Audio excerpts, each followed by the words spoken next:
જય જિનેન્દ્ર. આજે હું તમને છોકરાઓના વિશે કંઈ બોલવા માગું છું.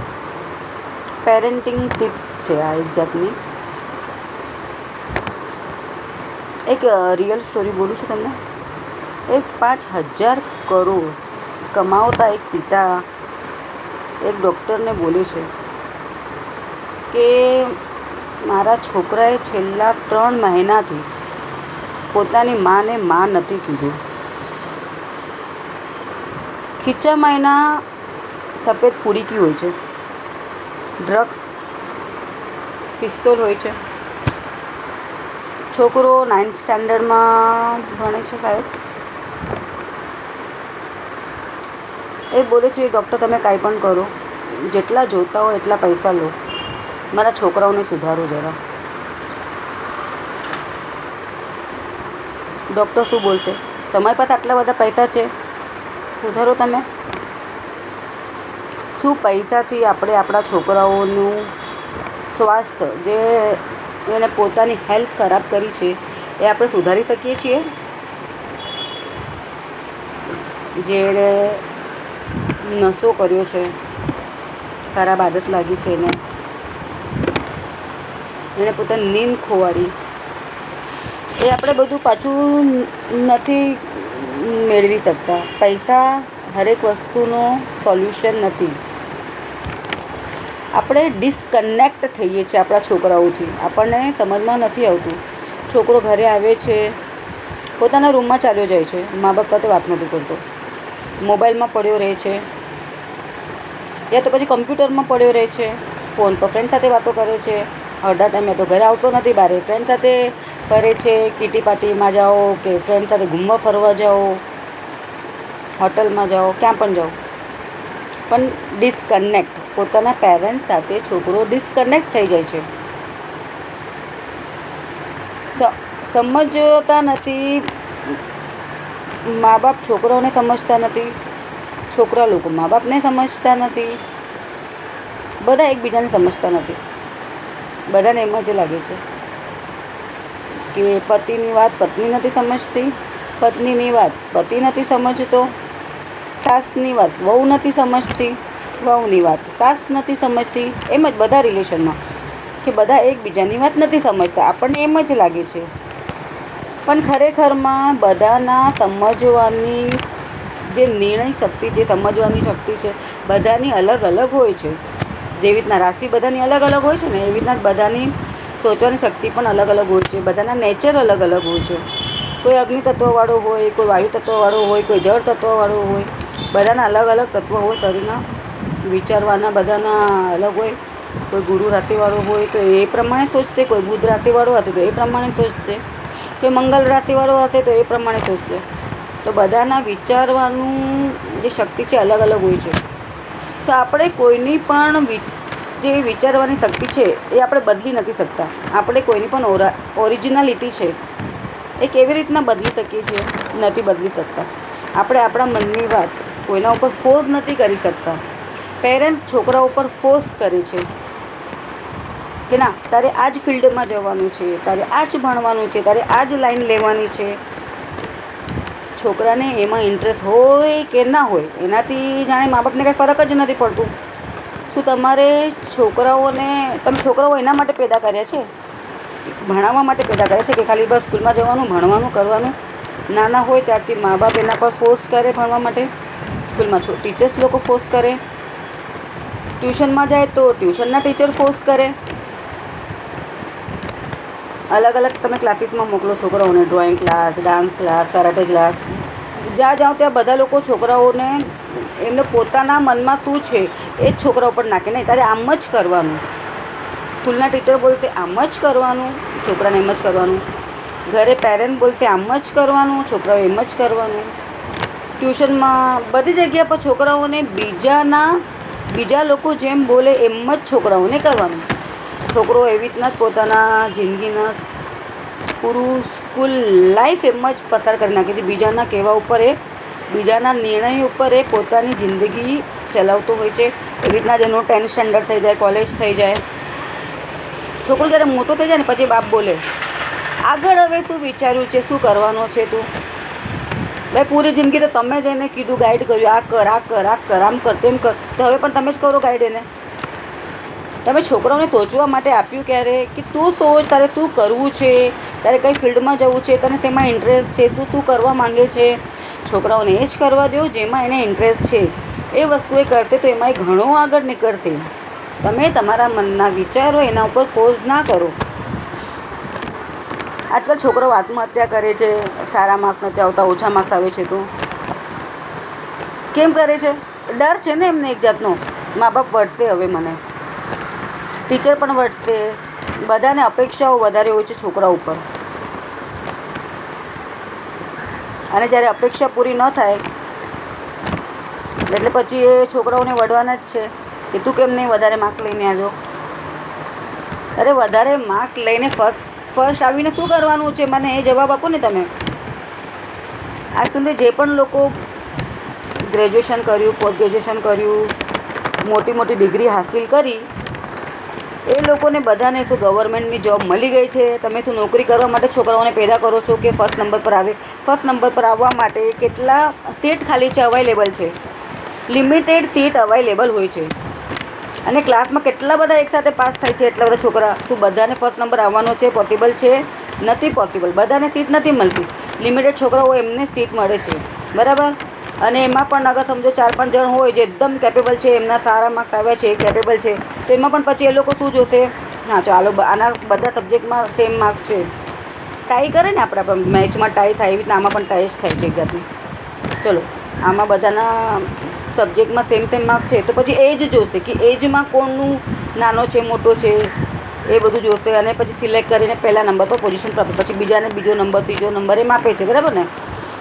તો જે બાકીના પણ સ્કોલર છે, તો શું એ લોકો હોશિયાર નથી? એ છોકરા લોકો એ લોકોને બહુ મહેનત કરીને આગળ ગયા છે, પણ બધાને તો ફર્સ્ટ નંબર પર નહીં બેસાડે ને.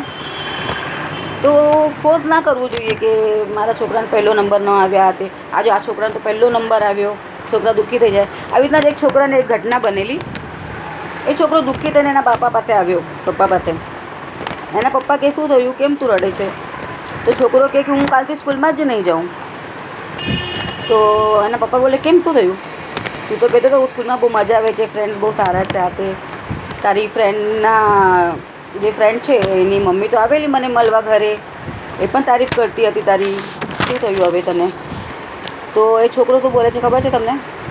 એ છોકરો એમ બોલે છે કે સ્કૂલમાં હવે બધા છોકરા લોકો મારાથી વાત નથી કરતા, એ મારાથી કટતી થઈ ગયા છે. એ બોલે છે કે અમારા પેરેન્ટ્સ લોકો અમને વઢે છે, બોલે છે કે જો આ છોકરા કેટલો હોશિયાર છે, એને કેટલા સારા માર્ક્સ આવે છે, તને કેમ નથી આવતા? એમ કરીને મને અમારા મા બાપ તારા કારણે અમને વઢે છે, એ તારા સાથે અમારી કમ્પેરિઝન કરે છે. એટલે ક્યારેક ક્યારેક કેમ થાય કે વધારે ભણેલો ગણેલો છોકરાના મનમાં એમ થાય કે યાર વધારે ભણેલો ગણેલો પણ એક પ્રોબ્લેમ છે શું? કારણ કે એ વધારે ભણેલો ગણેલો છે તો એના માટે બીજા જે નથી ઓછું છે, જે ઓછું ભણવામાં જેમના ઓછા માર્ક્સ આવે છે, તો એના મા બાપ એને વઢે છે, મારે છે.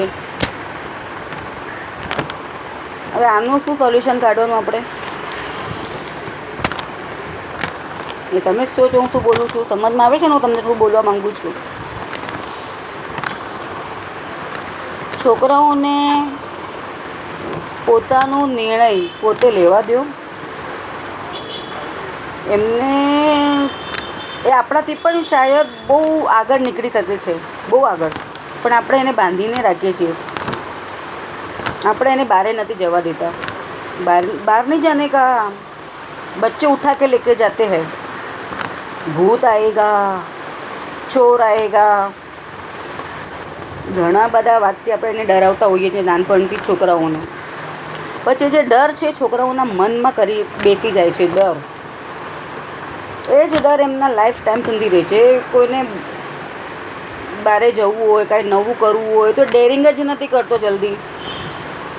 1000 વખત સોચે છે ડેરિંગ કરવા માટે, પણ એ તો છોકરાઓને નાનપણથી જ એના મનમાં ડર મત પેદા કરો. કારણ કે તમે નાનપણમાં પેદા કરેલો ડર ઘણીવાર છોકરા લોકો જિંદગીભર લઈને ફરતા હોય છે, જે આપણને ખબર નથી હોતી.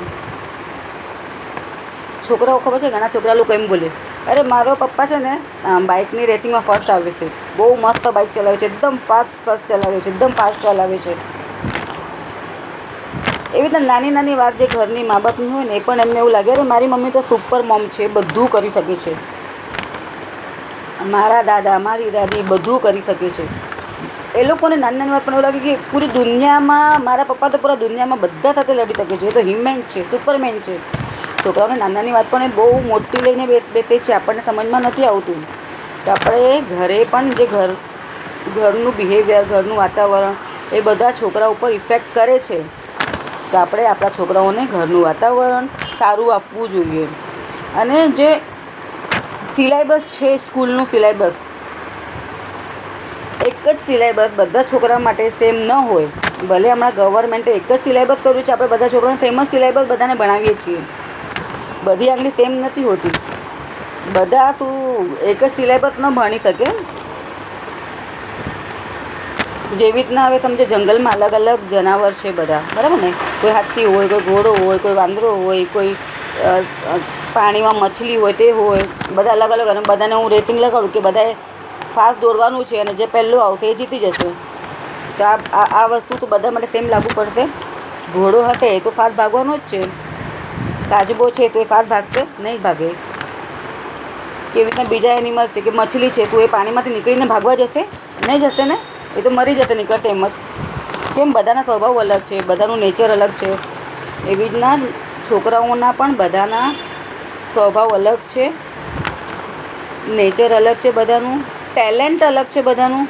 કોઈ છોકરો ડ્રોઈંગમાં સારો હશે, કોઈ ડાન્સમાં સારો હશે, કોઈ સિંગિંગમાં સારો હશે, કોઈ કુકિંગમાં સારો હશે, કોઈ આર્ટમાં સારું હશે, કોઈને ડૉક્ટરની લાઈનમાં વધારે ઇન્ટરેસ્ટ હશે, કોઈને સેવા કરવામાં વધારે ગમતું હશે, કોઈને અધ્યાત્મમાં જવું વધારે ગમતું હશે. બધાને અલગ અલગ કે ને રુચિ બધાની અલગ અલગ હશે. તો એઝ અ પેરેન્ટ આપણે ઓબ્ઝર્વ કરવાનું છે આપણા છોકરાઓને. નાનપણથી જ ઓબ્ઝર્વ કરતા રહો તમે તમારા છોકરાઓને કે તમારો છોકરો એવી કઈ વસ્તુ છે જેમાં એને ઇન્ટરેસ્ટ વધારે છે, કે જેમાં આપણે એને ફોર્સ નથી કરવું પડતું. જેટલા સ્કૂલનું હોય ને આપણે એને ફોર્સ કરવું પડે, ભાઈ લેસન કર નથી કરતો, આપણે એને કંટાળી જઈએ ને બોલીને, તો પણ છોકરો બુક ન લે લેસન કરવા માટે. ઘણા એને મેથ્સમાં ઇન્ટરેસ્ટ ન હોય, ઘણીવાર એને ઈવીએસમાં ઇન્ટરેસ્ટ ન હોય, ઘણા એને ઇકોનોમિક્સમાં ઇન્ટરેસ્ટ ન હોય, અલગ અલગ સબ્જેક્ટમાં ઇન્ટરેસ્ટ ન હોય. અને કોઈ સબ્જેક્ટમાં એટલું ઇન્ટરેસ્ટ હોય આપણને તો ખબર જ ન હોય ને, એના તો બધા સબ્જેક્ટ લર્ન કરીને થઈ ગયા હોય, બાય હાર્ટ થઈ ગયા હોય, ક્વેશ્ચન આન્સર કરી નાખ્યા હોય, બધું કરી નાખ્યું હોય એણે. તો એનો મતલબ એ હોય છે કે એને એ સબ્જેક્ટ બહુ એટલે બહુ જ ગમે છે. તો મતલબ કે તમારે એને એ ફિલ્ડમાં, એ સબ્જેક્ટમાં એ છોકરાઓને આગળ લઈ જવાની કોશિશ કરવી જોઈએ. ના કે એને ધક્કો મારો બધા સબ્જેક્ટમાં, સ્કૂલમાં, બધામાં. ના, એને જેમાં ઇન્ટરેસ્ટ છે તમે પછી એને એ ફિલ્ડમાં આગળ કરાવો. અગર એને ડાન્સમાં ઇન્ટરેસ્ટ છે તો તમે એને ડાન્સમાં જ આગળ પૂરું કેરિયર કરાવો. શું કામ પછી એને 10મી કરાવો, 12મી કરાવો, 15મી કરાવો, MCOM BCOM હા ને તેને બધું કરાવો. શું કામ મહેનતને એટલા વર્ષ બગાડવાના તમારે?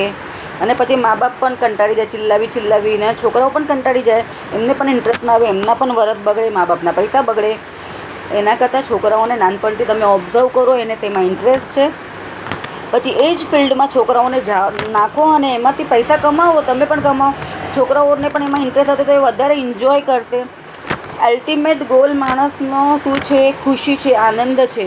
તમને જેમાં આનંદ મળતું હોય તમારે એ જ કામ કરવું જોઈએ. તમે જિંદગીના 60-70 વર્ષ ગુજારી નાખો, તમે રિટાયર થઈ જાઓ, પછી પણ તમને એવું પસ્તાવો થાય ત્યારે યાર પૂરી જિંદગી મા બાપના પ્રમાણે કર્યું મેં, પછી લગ્ન થઈ ગયા પછી પતિના હિસાબે કર્યું, યા તો પત્નીના હિસાબે કર્યું, પછી છોકરાઓના હિસાબે કરવાનું, જોબ કરતા હતા તો બોસના હિસાબે કરવાનું. જિંદગી તો આમ જ નીકળી ગઈ. પોતાના મનનું આપણે ક્યારે કર્યું? મને જે ગમતું હતું એ મેં ક્યારે કર્યું? ક્યારેક નિરાતે માઉન્ટેન એરિયા હોય ને ત્યાં જવાનું, આરામથી બેસવાનું, કુદરતના ખોળામાં બેસો. અગ્નિ, પૃથ્વી, વાયુ, જલ, આકાશ, આ 5 તત્વ છે ને, આપણા શરીર પણ એનાથી બનેલું છે. પોતાના શરીરને એ 5 તત્વથી કનેક્ટ કરો.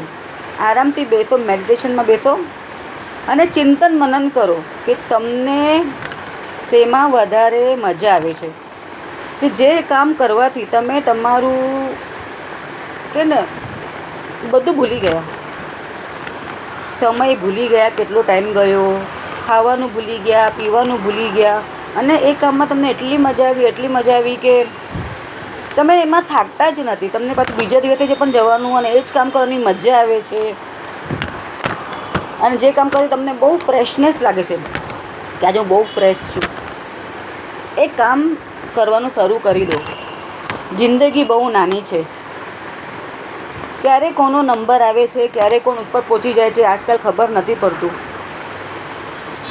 ક્રિકેટ રમતા રમતા હાર્ટ એટેક આવી જાય છે.